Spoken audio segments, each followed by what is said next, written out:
Chapter 1. The words of the preacher, the son of David, king in Jerusalem. Vanity of vanities, says the preacher. Vanity of vanities, all is vanity. What does man gain by all the toil, at which he toils under the sun? A generation goes, and a generation comes, but the earth remains forever. The sun rises, and the sun goes down, and hastens to the place where it rises. The wind blows to the south, and goes around to the north. Around and around goes the wind, and on its circuits the wind returns. All streams run to the sea, but the sea is not full. To the place where the streams flow, there they flow again. All things are full of weariness. A man cannot utter it. The eye is not satisfied with seeing, nor the ear filled with hearing. What has been is what will be, and what has been done is what will be done, and there is nothing new under the sun. Is there a thing of which it is said, "See, this is new"? It has been already in the ages before us. There is no remembrance of former things, nor will there be any remembrance of later things yet to be among those who come after. I, the preacher, have been king over Israel in Jerusalem, and I applied my heart to seek and to search out by wisdom all that is done under heaven. It is an unhappy business that God has given to the children of man to be busy with. I have seen everything that is done under the sun, and behold, all is vanity and a striving after wind. What is crooked cannot be made straight, and what is lacking cannot be counted. I said in my heart, I have acquired great wisdom, surpassing all who were over Jerusalem before me, and my heart has had great experience of wisdom and knowledge. And I applied my heart to know wisdom, and to know madness and folly. I perceived that this also is but a striving after wind. For in much wisdom is much vexation, and he who increases knowledge increases sorrow. Chapter 2. I said in my heart, Come now, I will test you with pleasure. Enjoy yourself.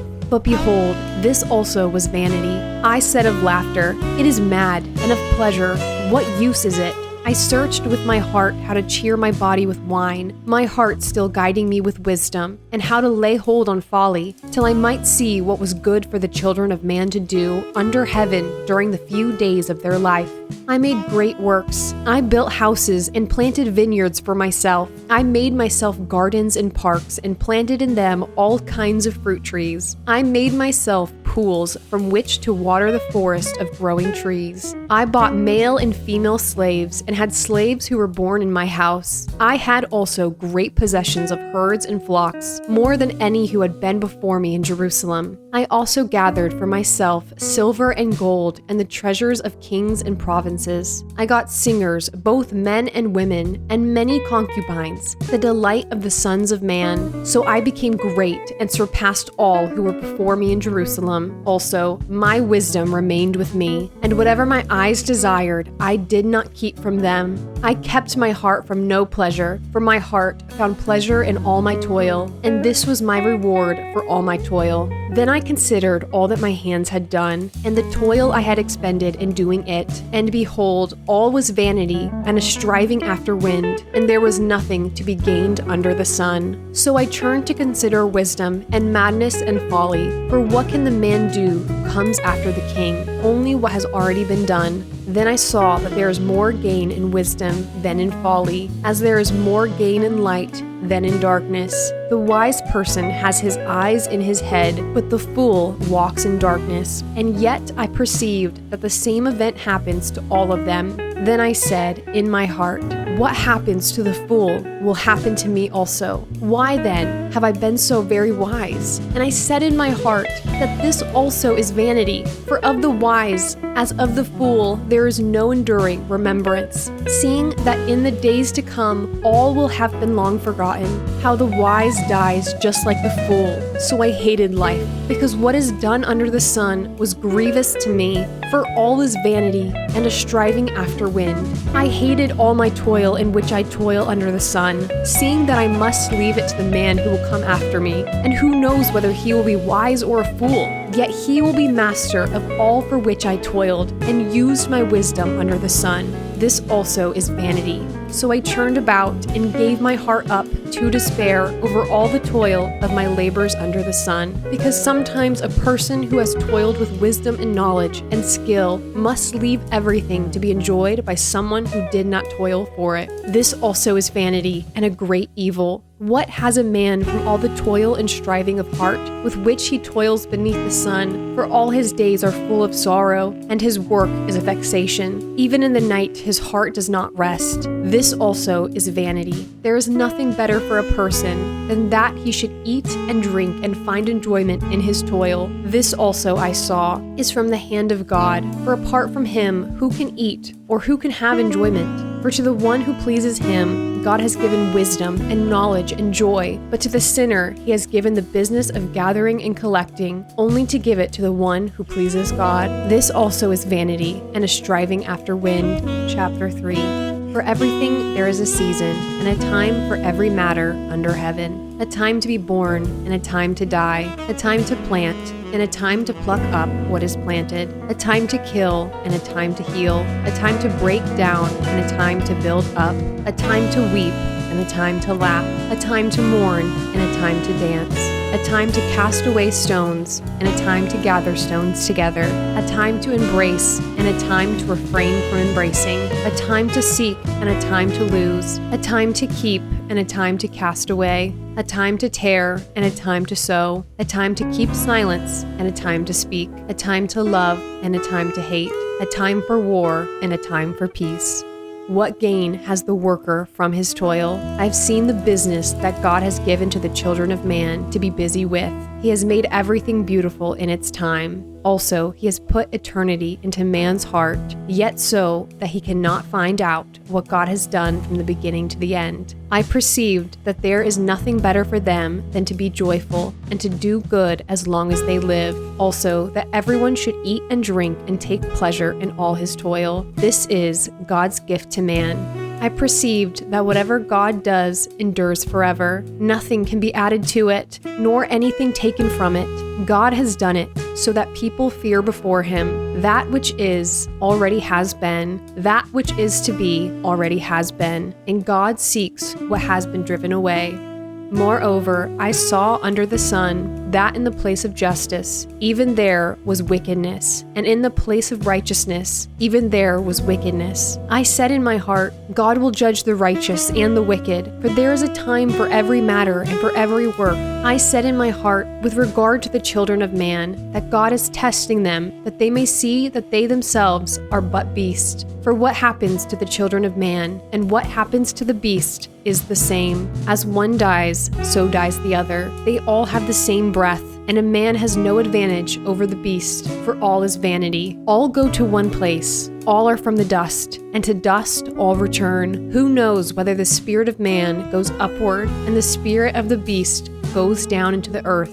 So I saw that there is nothing better than that a man should rejoice in his work, for that is his lot. Who can bring him to see what will be after him? Chapter 4. Again, I saw all the oppressions that are done under the sun, and behold, the tears of the oppressed, and they had no one to comfort them. On the side of their oppressors, there was power, and there was no one to comfort them. And I thought the dead, who are already dead, more fortunate than the living who are still alive. But better than both is he who has not yet been, and has not seen, the evil deeds that are done under the sun. Then I saw that all toil and all skill and work come from a man's envy of his neighbor. This also is vanity and a striving after wind. The fool folds his hands and eats his own flesh. Better is a handful of quietness than 2 hands full of toil and a striving after wind. Again, I saw vanity under the sun, one person who has no other, either son or brother, yet there is no end to all his toil, and his eyes are never satisfied with riches, so that he never asks, for whom am I toiling, and depriving myself of pleasure? This also is vanity, and an unhappy business. 2 are better than 1, because they have a good reward for their toil. For if they fall, one will lift up his fellow. But woe to him who is alone when he falls, and has not another to lift him up.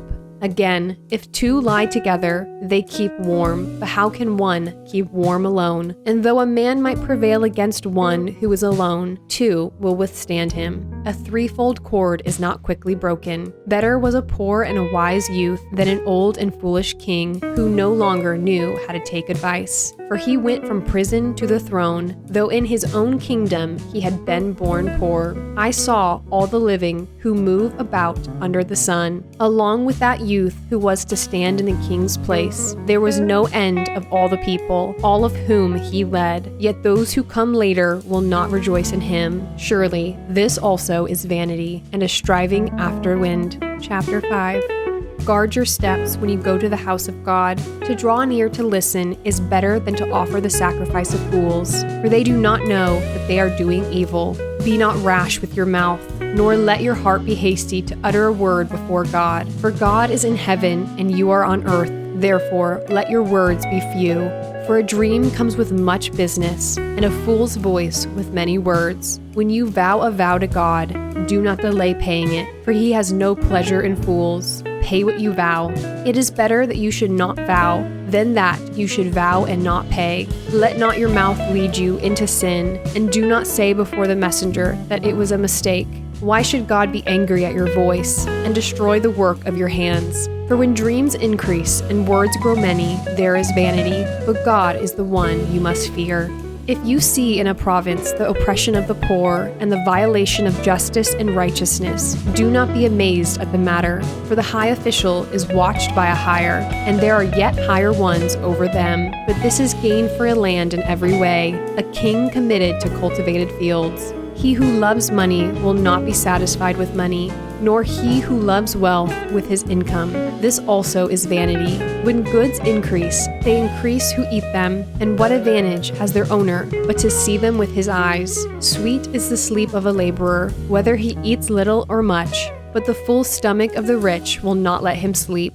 There is a grievous evil that I have seen under the sun. Riches were kept by their owner to his hurt, and those riches were lost in a bad venture, and he is father of a son, but he has nothing in his hand. As he came from his mother's womb, he shall go again, naked as he came, and shall take nothing for his toil that he may carry away in his hand. This also is a grievous evil. Just as he came, so shall he go, and what gain is there to him who toils for the wind? Moreover, all his days he eats in darkness, in much vexation and sickness and anger. Behold, what I have seen to be good and fitting is to eat and drink and find enjoyment in all the toil with which one toils under the sun, the few days of his life that God has given him, for this is his lot. Everyone also to whom God has given wealth and possessions and power to enjoy them, and to accept his lot and rejoice in his toil, this is the gift of God, for he will not much remember the days of his life, because God keeps him occupied with joy in his heart. Chapter 6. There is an evil that I have seen under the sun, and it lies heavy on mankind. A man to whom God gives wealth, possessions, and honor, so that he lacks nothing of all that he desires. Yet God does not give him power to enjoy them, but a stranger enjoys them. This is vanity. It is a grievous evil. If a man fathers 100 children and lives many years, so that the days of his years are many, but his soul is not satisfied with life's good things, and he also has no burial, I say that a stillborn child is better off than he, for it comes in vanity and goes in darkness, and in darkness its name is covered. Moreover, it has not seen the sun or known anything, yet it finds rest rather than he, even though he should live 1,000 years twice over, yet enjoy no good. Do not all go to the one place? All the toil of man is for his mouth, yet his appetite is not satisfied. For what advantage has the wise man over the fool? And what does the poor man have who knows how to conduct himself before the living? Better is the sight of the eyes than the wandering of the appetite. This also is vanity and a striving after wind. Whatever has come to be has already been named, and it is known what man is, and that he is not able to dispute with one stronger than he. The more words, the more vanity. And what is the advantage of man? For who knows what is good for man while he lives the few days of his vain life, which he passes like a shadow? For who can tell man what will be after him under the sun? Chapter 7. A good name is better than precious ointment, and the day of death than the day of birth. It is better to go to the house of mourning than go to the house of feasting, for this is the end of all mankind, and the living will lay it to heart. Sorrow is better than laughter, for by sadness of face the heart is made glad. The heart of the wise is in the house of mourning, but the heart of fools is in the house of mirth. It is better for a man to hear the rebuke of the wise than to hear the song of fools. For as the crackling of thorns under a pot, so is the laughter of the fools. This also is vanity.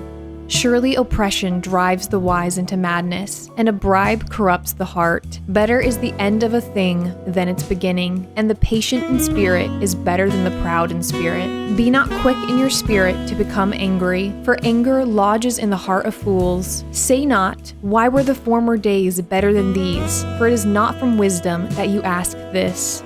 Wisdom is good with an inheritance, an advantage to those who see the sun. For the protection of wisdom is like the protection of money, and the advantage of knowledge is that wisdom preserves the life of him who has it. Consider the work of God, who can make straight what he has made crooked. In the day of prosperity, be joyful, and in the day of adversity, consider. God has made the one as well as the other, so that man may not find out anything that will be after him. In my vain life, I have seen everything. There is a righteous man who perishes in his righteousness, and there is a wicked man who prolongs his life in his evil doing. Be not overly righteous, and do not make yourself too wise. Why should you destroy yourself? Be not overly wicked, neither be a fool. Why should you die before your time? It is good that you should take hold of this, and from that withhold not your hand. For the one who fears God shall come out from both of them.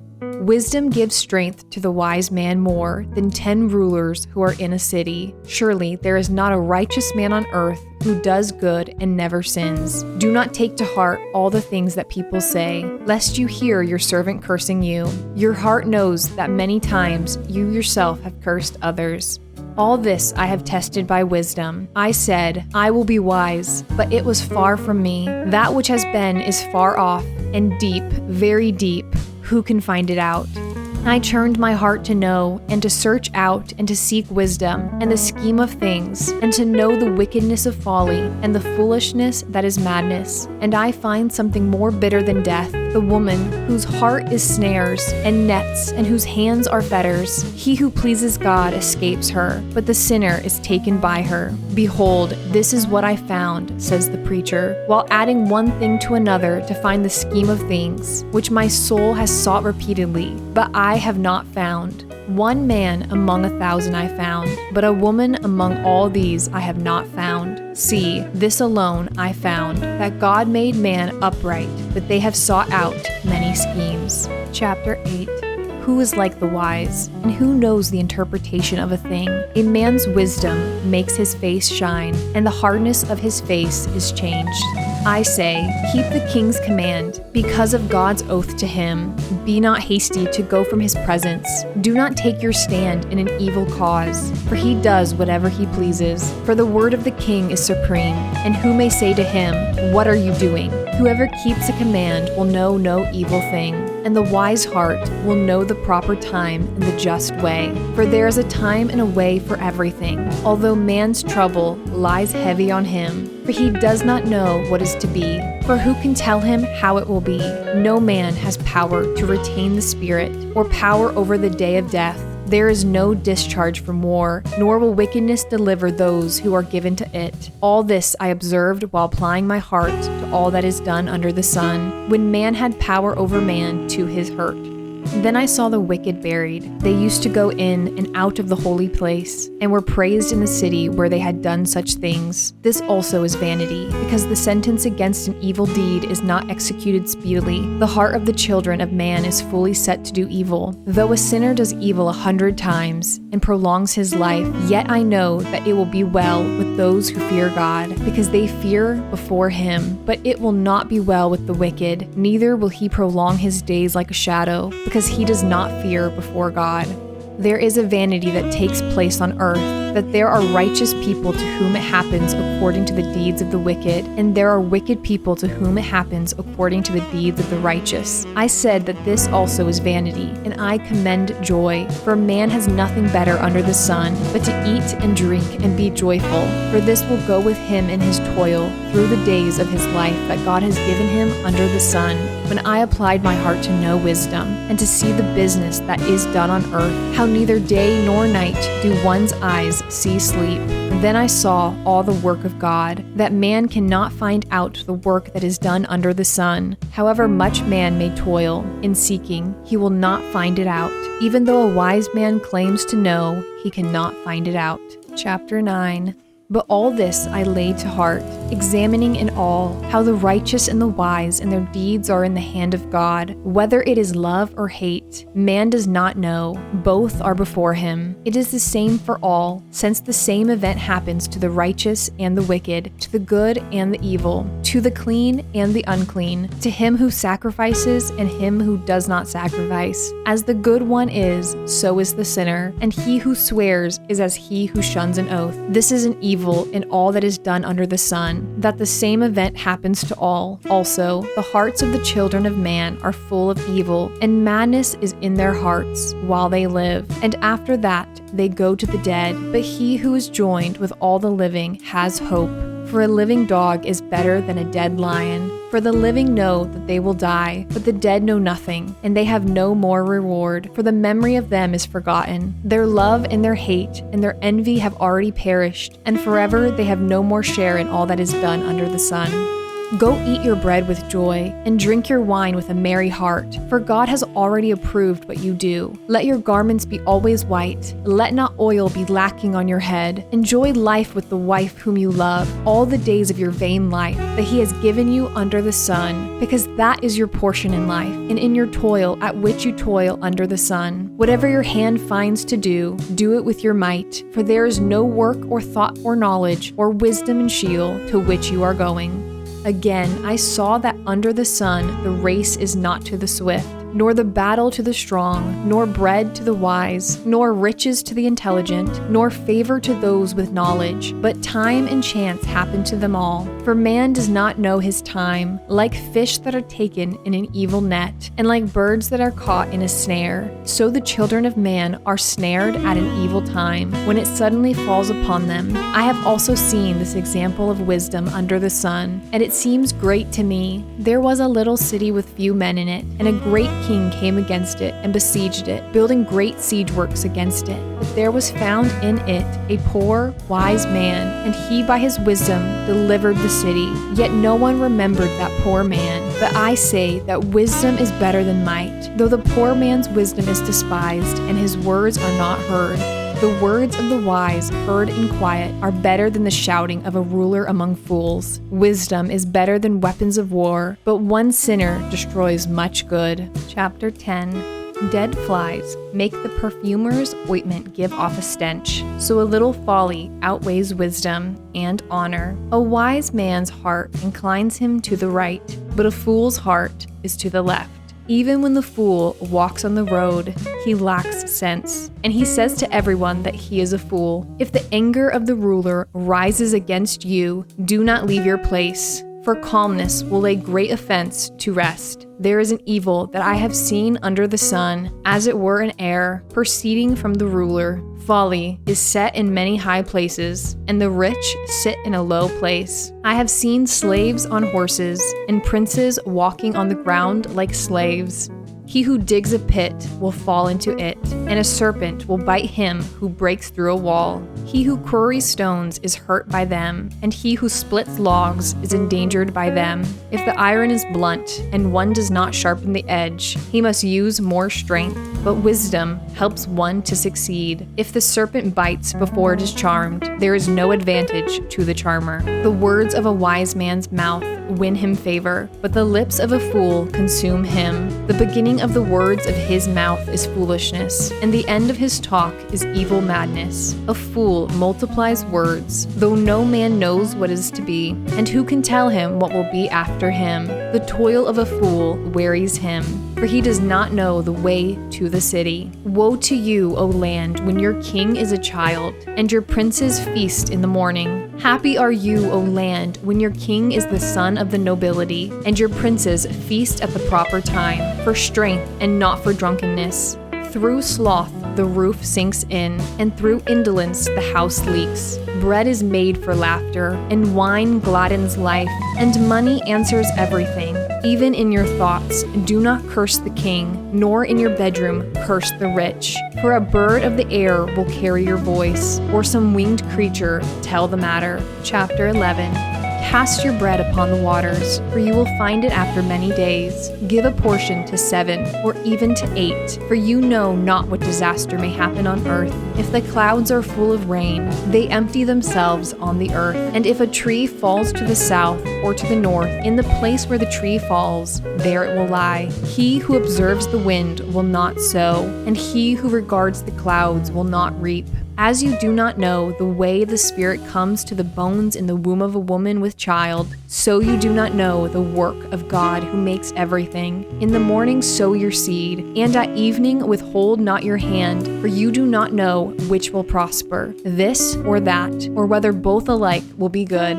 Light is sweet, and it is pleasant for the eyes to see the sun. So if a person lives many years, let him rejoice in them all. But let him remember that the days of darkness will be many. All that comes is vanity. Rejoice, O young man, in your youth, and let your heart cheer you in the days of your youth. Walk in the ways of your heart, in the sight of your eyes. But know that for all these things God will bring you into judgment. Remove vexation from your heart, and put away pain from your body. For youth and the dawn of life are vanity. Chapter 12. Remember also your Creator in the days of your youth, before the evil days come and the years draw near of which you will say, I have no pleasure in them. Before the sun and the light and the moon and the stars are darkened, and the clouds return after the rain, in the day when the keepers of the house tremble, and the strong men are bent, and the grinders cease because they are few, and those who look through the windows are dimmed, and the doors on the street are shut, when the sound of the grinding is low, and one rises up at the sound of a bird, and all the daughters of song are brought low. They are afraid also of what is high, and terrors are in the way. The almond tree blossoms, the grasshopper drags itself along, and desire fails, because man is going to his eternal home, and the mourners go about the streets. Before the silver cord is snapped, or the golden bowl is broken, or the pitcher is shattered at the fountain, or the wheel broken at the cistern, and the dust returns to the earth as it was, and the spirit returns to God who gave it. Vanity of vanities, says the preacher, all is vanity. Besides being wise, the preacher also taught the people knowledge, weighing and studying and arranging many proverbs with great care. The preacher sought to find words of delight, and uprightly he wrote words of truth. The words of the wise are like goads, and like nails firmly fixed are the collected sayings. They are given by one shepherd. My son, beware of anything beyond these. Of making many books there is no end, and much study is a weariness of the flesh. The end of the matter, all has been heard. Fear God and keep his commandments, for this is the whole duty of man. For God will bring every deed into judgment, with every secret thing, whether good or evil.